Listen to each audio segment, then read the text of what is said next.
आज हम करेंगे capacitance of a parallel plate capacitor. तो कल हमने देखा कैपेसिटेंस क्या है और उसका फॉर्मूला भी देखा हमने फॉर ए स्फेरिकल कैपेसिटर। हमने कल देखा capacitance is the ability to hold charge, ability to hold charge, और इसका फॉर्मूला देखा हमने charge stored per unit potential, increase in potential Q upon V। और हमने पैरेलल प्लेट कैपेसिटर के बारे में भी पढ़ा कल। जो पैरेलल प्लेट कैपेसिटर है, यहाँ पे हमने चार्ज दिया है इस प्लेट पे, और जो दूसरी प्लेट है उसको अर्थ कर दिया है। इसके कारण यहाँ पे इस डायरेक्शन में नेगेटिव चार्ज आ गया है, और जो दूसरा पॉजिटिव चार्ज था इस दूसरी तरफ वो सारा अर्थ में चला गया। ये हो गई एक कैपेसिटर की प्लेट। ये हम देखेंगे कि ये डिस्टेंस d है, दोनों प्लेट्स के बीच में डिस्टेंस d है, और ये जो प्लेट है इसका एरिया है वो a है। a इस प्लेट का एरिया, डिस्टेंस d है, प्लेट का एरिया a है। इसके कारण हमने क्या निकालना, कैपेसिटेंस निकालनी है। तो कैपेसिटेंस क्या है, चार्ज अपॉन v।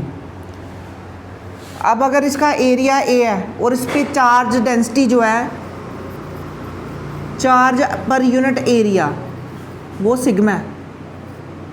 तो Q upon A is equal to sigma A के हम याद रखेंगे। Q इस पे चार्ज है।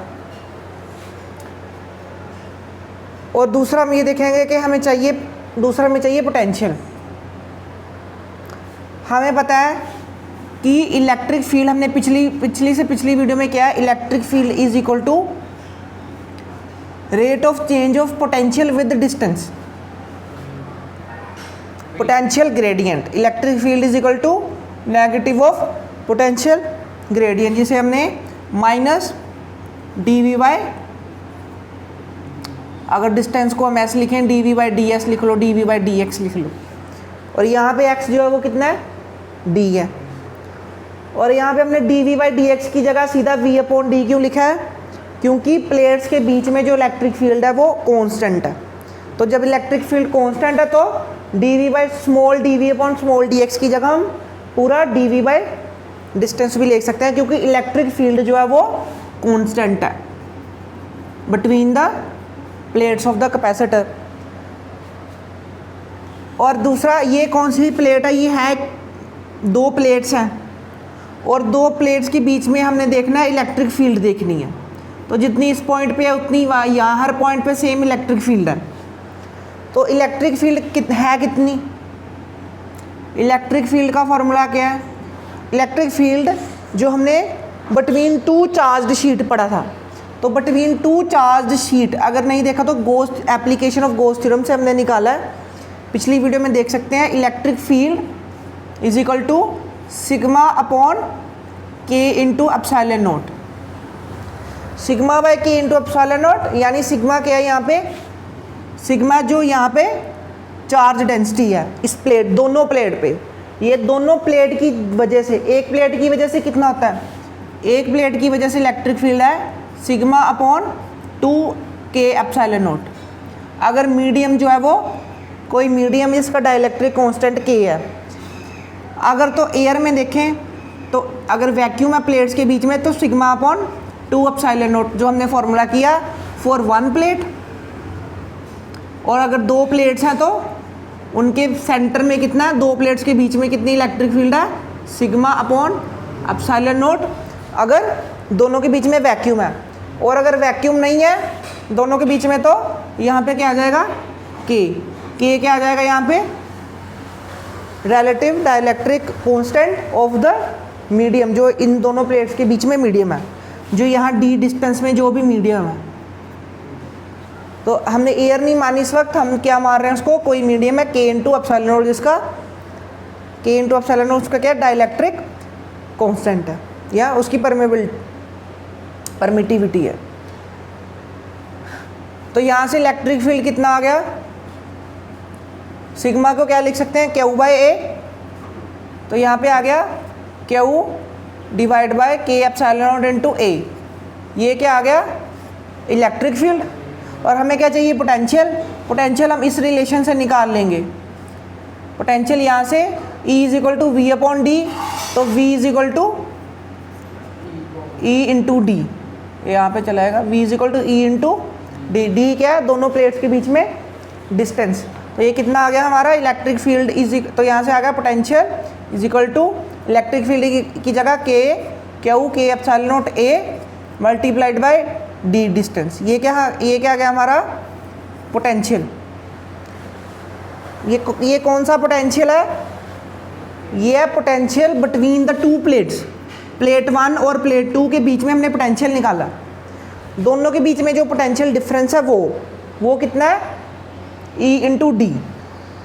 ये दोनों के बीच में पोटेंशियल डिफरेंस है, दोनों प्लेट्स के बीच में, डी डिस्टेंस है ना दोनों प्लेट्स के बीच में। तो ये डी डिस्टेंस पे जो दो प्लेट्स हैं उनके बीच में जो पोटेंशियल है ये है। और हमारा यहाँ से फिर हम कर लेंगे, क्या निकाला हमने? Capacitance. Capacitance is equal to charge upon potential. Charge कितना है इस पर? क्यू, और पोटेंशियल कितना है? क्यू अपॉन के epsilon naught A into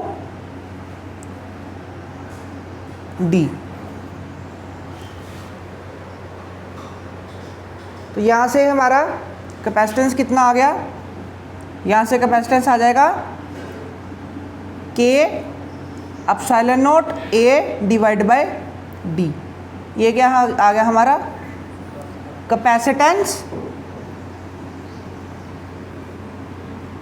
of a parallel plate capacitor. Capacitance of a parallel plate capacitor. अब ये तो हमने किया कि बीच में अगर डाइलेक्ट्रिक मीडियम है, अगर बीच में वैक्यूम है, डाइलेक्ट्रिक की जगह अगर उसके बीच में वैक्यूम है, तो यहाँ पे फोर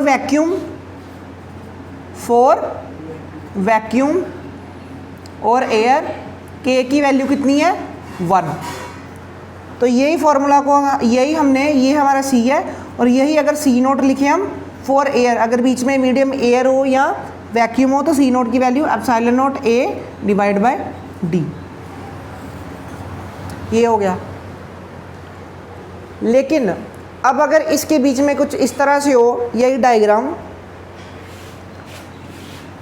ये डायग्राम अगर कुछ इस तरह से हो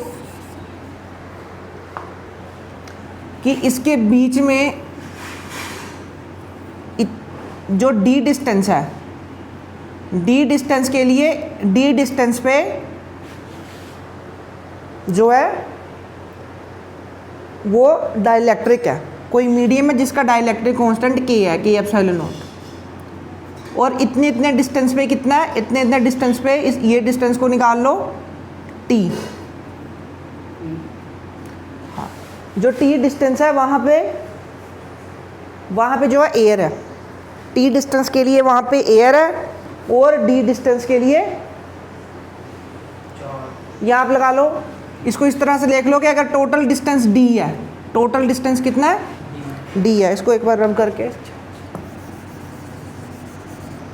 टोटल डिस्टेंस अगर डी है दोनों के बीच में, और जो डाइलेक्ट्रिक है वो कितने डिस्टेंस पे? वो टी डिस्टेंस पे डाइलेक्ट्रिक है।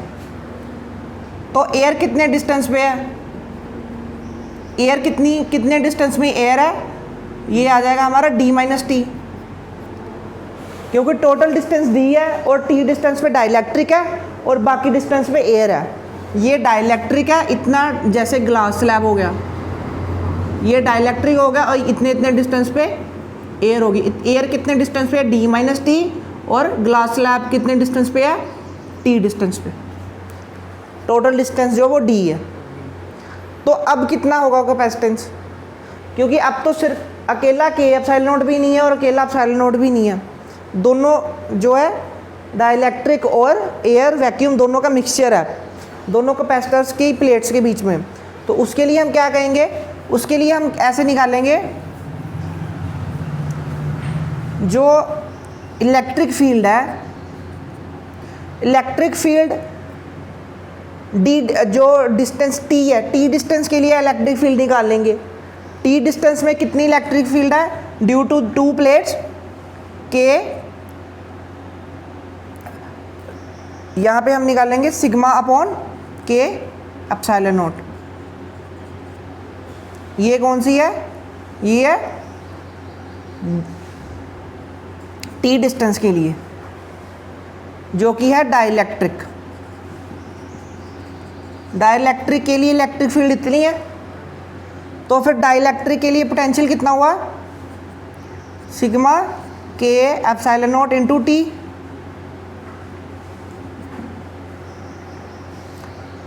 इसी तरह से हम देखेंगे जो है हमारा डी माइनस टी डिस्टेंस, उसमें क्या एयर है, और एयर के लिए इलेक्ट्रिक फील्ड की वैल्यू कितनी है? Sigma upon epsilon not. तो पोटेंशियल की कितनी वैल्यू है? पोटेंशियल ये डी डिस्टेंस के लिए, और यहाँ पे डी माइनस टी डिस्टेंस के लिए कितना पोटेंशियल है? यहाँ पे आ जाएगा sigma upon epsilon not into D minus T, ये डिस्टेंस आ जाएगा। इसके बाद हमने क्या निकालना है? हमें चाहिए क्या? हमें तो टोटल पोटेंशियल चाहिए, क्योंकि हमारा कैपेसिटेंस क्या है? Q upon V। हमें टोटल पोटेंशियल चाहिए, तो टोटल पोटेंशियल कितना है? डी डिस्टेंस में टोटल पोटेंशियल कितना है? क्योंकि पोटेंशियल स्केलर है तो हम दोनों को ऐड कर सकते हैं। पोटेंशियल स्केलर है तो दोनों को ऐड कर देंगे, तो टोटल पोटेंशियल कितना आएगा हमारे पास? टोटल पोटेंशियल आ जाएगा सिग्मा अपॉन के epsilon not T plus sigma upon epsilon not into D minus T. तो ये कितना आ गया? यहाँ पे कॉमन क्या आ जाएगा? Sigma upon epsilon naught common आ गया, और अंदर क्या आ गया हमारा? T sigma upon epsilon naught, और यहाँ पे आ गया टी अपॉन के, और प्लस में आ गया डी माइनस टी। ये आ गया हमारा टोटल पोटेंशियल। जब ये टोटल पोटेंशियल है, और इसको आप सिग्मा को Q अपॉन एप्सिलॉन नॉट भी लिख सकते हैं, तो ये क्या आ गया? सिग्मा को क्या लिख सकते हैं? Q अपॉन एरिया, है ना? Q upon A epsilon not into T upon के प्लस डी माइनस टी। ये क्या आ गया हमारा? पोटेंशियल। कौन सा पोटेंशियल आया? Potential between the parallel plates. इस वक्त अगर डी डिस्टेंस टी डिस्टेंस पे डाइलेक्ट्रिक है और डी माइनस टी डिस्टेंस पे एयर है, तो जो पोटेंशियल डिफरेंस है दोनों प्लेट्स के बीच में वो कितना है? इतना। तो फिर कैपेसिटेंस कितनी हो गई? कैपेसिटेंस कितनी हो गई? कैपेसिटेंस कितनी है? सी अपॉन Q अपॉन V। तो क्या आ गया? Q अपॉन V की value Q upon A epsilon not into T upon K minus D plus T minus T। तो ये कितनी वैल्यू आ गई कैपेसिटेंस की? T से T cancel, A into epsilon not divide by T upon K plus D minus T। ये क्या आ गया हमारा? ये हमारी वैल्यू आ गई कैपेसिटेंस की। ये जो वैल्यू है कैपेसिटेंस, ये किसके लिए है? जब सिर्फ डाइलेक्ट्रिक हो बीच में। ये किसके लिए है? जब सिर्फ एयर हो। और ये किसके लिए है? जब एयर प्लस डाई इलेक्ट्रिक, जब दोनों हों। एयर कितने डिस्टेंस में है? डी माइनस टी डिस्टेंस में एयर है, और टी डिस्टेंस में डाइलेक्ट्रिक है। तो ये उस वक्त जो है हमारे पास तीन फॉर्मूले आ गए। ये किसके है? Capacitance of a parallel plate capacitor. First one is only dielectric, second one is only air, और third one is air plus dielectric. D minus t पे एयर और टी डिस्टेंस पे डाइलेक्ट्रिक। ये हो गया हमारा capacitance of a parallel plate capacitor. यहाँ से आप एक चीज़ और देख सकते हैं, जो कैपेसिटेंस है वो परमेबिलिटी, जो परमिटिविटी है उस पर डायरेक्टली प्रोपोर्शनल है। जो प्लेट्स का एरिया है, अगर एरिया जो है वो इंक्रीज़ कर देंगे, प्लेट्स के बीच में एरिया, अगर प्लेट्स का जो एरिया वो इंक्रीज़ कर देंगे तो कैपेसिटेंस इंक्रीज़ हो जाएगी। और डिस्टेंस पे इन्वर्सली प्रोपोर्शनल है। अगर पहले प्लेट्स के बीच का डिस्टेंस कम कर देंगे तो कैपेसिटेंस ज़्यादा हो जाएगी। तो अगर चार्ज को होल्ड करने की कैपेसिटी हमने बढ़ानी है तो कैपेसिटर का एरिया बढ़ा दो, उसके बीच में डाइलेक्ट्रिक मटेरियल रख दो जिसकी परमिटिविटी ज़्यादा हो, और उसका जो उनके बीच में दो प्लेट्स के बीच में जो डिस्टेंस है उसको कम कर दो। ये हमारा हो गया आज पैरेलल प्लेट कैपेसिटर्स का। इसे अच्छे से नोट कर लें।